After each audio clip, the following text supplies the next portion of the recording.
আল্লাহ মালাকুল মাউত কে বলবেন, মালাকুল মাউত কি অবস্থা? বলবে সব শেষ। মাইয়াব্বা, কে বাকি? মালাকুল মাউত বলবে জিনেরা বাকি, যাদেরকে দেখা যায় না। আল্লাহ বলবেন জিনদেরকেও শেষ করে ফেলো, রুহু কবজ করো। মালাকুল মাউত আজরাইল জিনদের রুহু কবজ করবে। আল্লাহ এবার জিজ্ঞেস করবে, ইয়া মালাকাল মাউত আখবিরনি মাইয়াব্বা, এবার বলো আর কে বাকি? মালাকুল মাউত বলবে, আল্লাহ মানুষগুলো সব শেষ, জিনগুলাও শেষ, এবার বাকি ইবলিস শয়তান। কে বাকি? ইবলিসরেও শেষ করো, ইবলিসও শেষ। আল্লাহ আবার জিজ্ঞেস করবেন, ইয়া মালাকাল মাউতি মাইয়াব্বা, আর কে বেঁচে আছে বলো?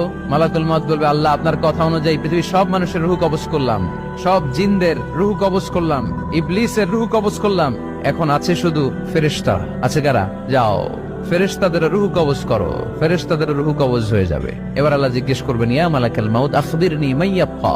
মালাকুল মাউত বলবে, আল্লাহ আপনার কথা মতো ধরে ধরে সব শেষ, ফেরেশতাও শেষ, 4 জন ছাড়া। কয়জন ছাড়া? জোরে বলেন, কয়জন ছাড়া? ইসরাফিল, জিব্রাইল, মিকাইল,